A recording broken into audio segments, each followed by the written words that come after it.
सिद्ध योग में आपका स्वागत है। हम आप सबके लिए ऑनलाइन योग कक्षाएं आयोजित कर रहे हैं जो अंग्रेजी और हिंदी दोनों भाषाओं में उपलब्ध हैं।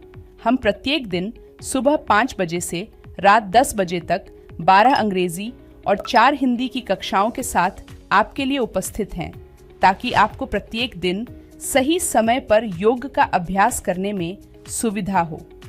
ये 2 सप्ताह एक ऐसा समय है जिसमें आप शामिल होकर अपने जीवन में एक सकारात्मक परिवर्तन का अनुभव कर सकते हैं, वह भी बिल्कुल मुफ्त में।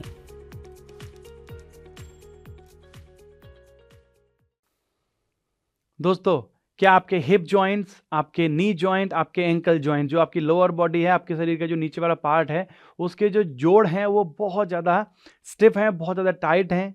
आपको लोअर बैक में पेन रहता है, आपकी स्पाइन का जो पोस्चर है वो अच्छा नहीं है, आप अपनी फॉरवर्ड बेंडिंग को बढ़ाना चाहते हैं। साथ ही साथ आपका जो पेट है, आपका जो डाइजेशन है वो अच्छे से काम नहीं कर रहा है, आप अपने डाइजेशन को अच्छा बनाना चाहते हैं। आपके शरीर के अंदर जो पित्त है और जो कफ है वो इम्बैलेंस रहता है। तो दोस्तों, आज के अभ्यास में हम आपको बताएंगे एक ऐसे आसन के अभ्यास के बारे में जिसका कि नाम है बद्ध कोणासन बी पोज, और इंग्लिश में हम इस आसन को बाउंड एंगल पोज बी कहते हैं, जो आपको हेल्प करेगा आपकी इन सारी समस्याओं को दूर करने में। और साथ ही साथ इस आसन के अभ्यास से आपको और भी कई ज़्यादा लाभ मिलेंगे, जिनके बारे में हम आपको इस आसन के अभ्यास में बताएंगे। तो दोस्तों, मैं हूं अतुल मिश्रा और सिद्ध योगा में आप सभी लोगों का स्वागत है। तो चलिए दोस्तों, हम लोग चलते हैं अपने बद्ध कोणासन बी के अभ्यास की तरफ, और उससे पहले हम अपने अभ्यास की कॉन्ट्राइंडिकेशंस और इस आसन की कैटेगरी को समझ लेते हैं। तो दोस्तों, अगर कैटेगरी की बात करें तो ये आसन बैठकर करने वाले आसनों की कैटेगरी में, और साथ ही साथ ये एक स्ट्रेच भी करता है आपके हिप्स को और आपके हिप ओपनिंग भी करता है, तो ये एक हिप ओपनिंग पोजेस की कैटेगरी में भी आता है। अब चलते हैं दोस्तों कॉन्ट्राइंडिकेशंस की तरफ। तो कॉन्ट्राइंडिकेशंस में आती हैं कि अगर आपको आपके हिप जॉइंट से रिलेटेड कोई इंजरी है, या फिर आपको आपके नी जॉइंट से रिलेटेड कोई इंजरी है, घुटनों में दर्द है, या फिर एंकल जॉइंट से रिलेटेड कोई इंजरी है, तो आपको इस आसन के अभ्यास को नहीं करना है।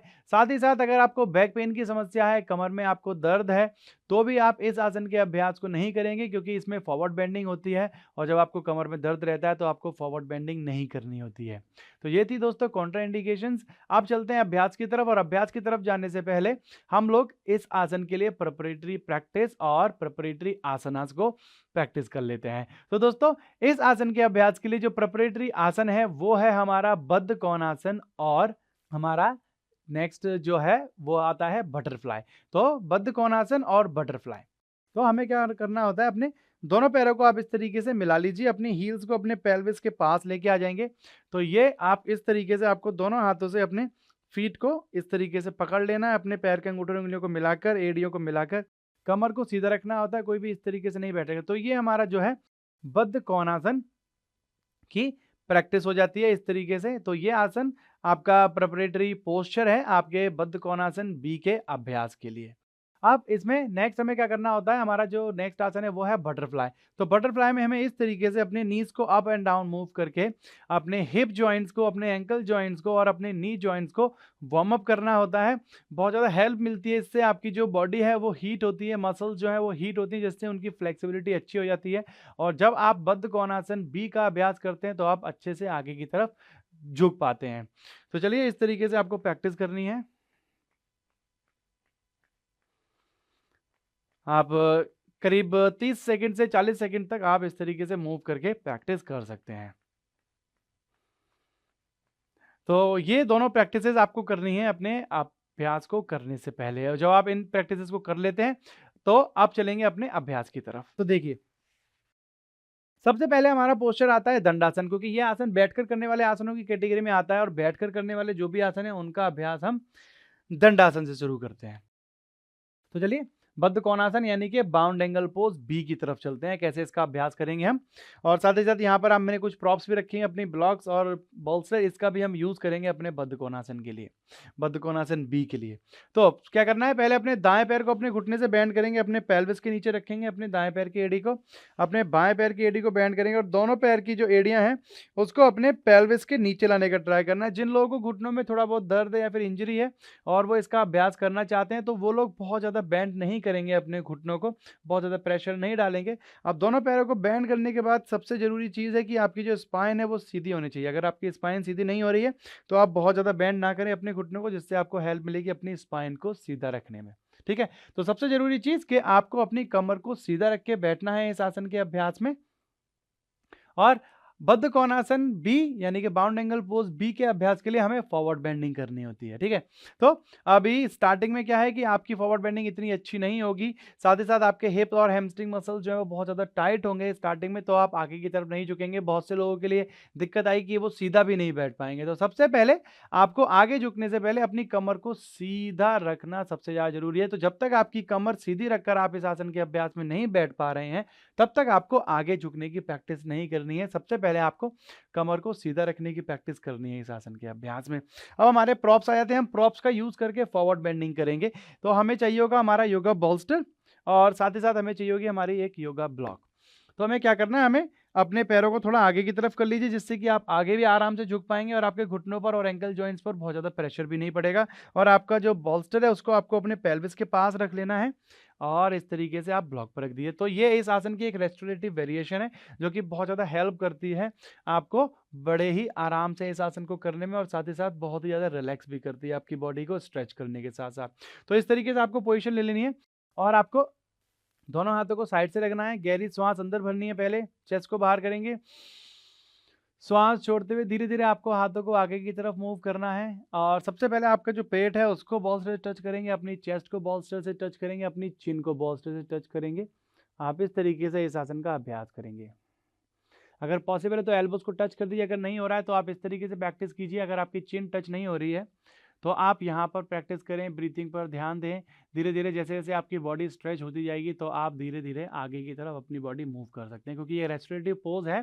तो हम इस आसन के अभ्यास को जब हम रेस्टोरेटिव वे में कर रहे हैं तो हम इसे काफ़ी टाइम तक होल्ड कर सकते हैं, क्योंकि बहुत ज़्यादा प्रेशर नहीं पड़ता है आपके मसल्स पर और जॉइंट्स पर, तो आप आराम से कर सकते हैं। तो धीरे धीरे आप प्रैक्टिस करेंगे तो आप इजीली अपनी चिन को टच कर पाएंगे, या फिर अपने फेस को राइट साइड या लेफ्ट साइड किसी भी साइड टर्न करके इस तरीके से आप इस आसन का अभ्यास कर सकते हैं।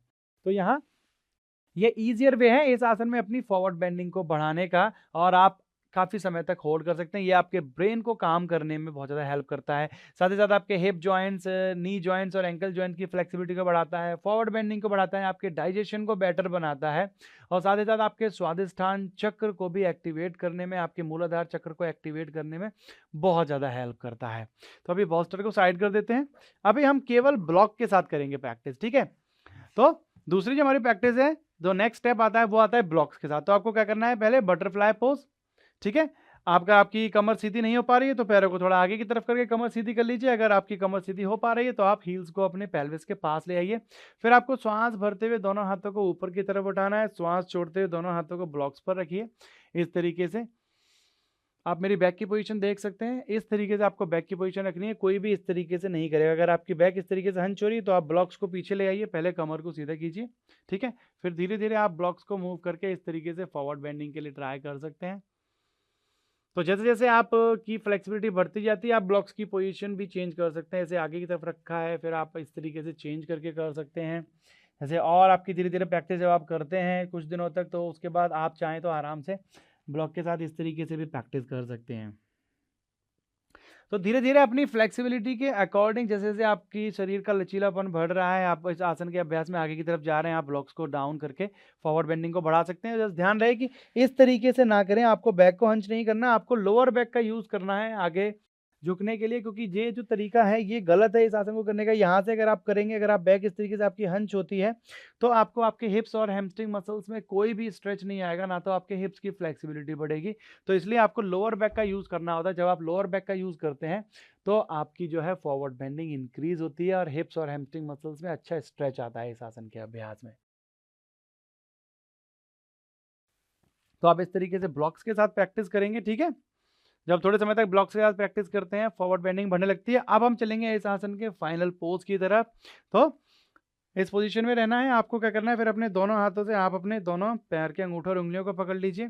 गहरी श्वास अंदर भरनी होती है, बैक को आर्च करते हुए चिन को अप करेंगे और श्वास छोड़ते हुए चेस्ट को बाहर करते हुए, देखिए इस तरीके से आपको जाना है, कोई भी इस तरीके से आगे की तरफ नहीं। अगर आप ऐसे आगे जाएंगे तो आप कभी भी अपना फोरहेड नीचे टच नहीं कर पाएंगे, इसलिए आपको बैक को आर्च करते हुए धीरे धीरे फॉरवर्ड जाना है और अपने फोरहेड को आप चाहें तो अपने टोज, पैर के अंगूठों और उंगलियों से टच कर सकते हैं या फिर अपने आगे की तरफ मैट से टच कर सकते हैं। दोनों जो आपकी एल्बोज हैं उससे आपको अपनी थाइस को टच करना है, जिससे कि आप अपनी पेल्विस मसल्स को अच्छे से स्ट्रेच कर पाएं। हिप को ओपनिंग में बहुत ज़्यादा हेल्प मिलेगी आपको।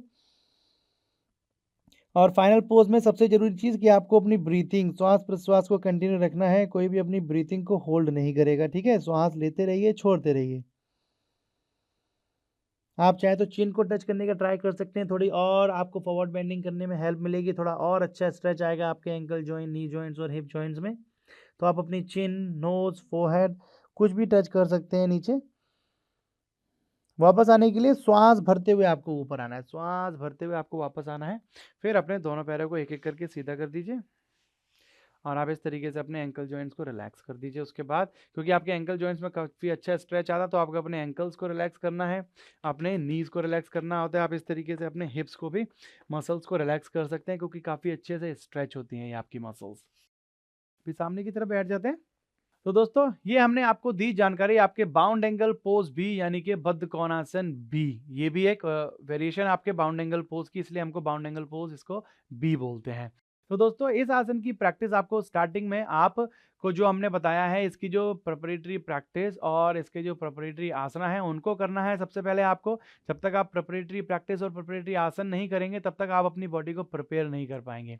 और उसके बाद आप इस आसन के अभ्यास को कर सकते हैं। तो स्टार्टिंग में आप इस आसन के अभ्यास के 2 से 3 राउंड कर सकते हैं, 30-30, 40-40 सेकंड के लिए आप होल्ड कर सकते हैं उसमें।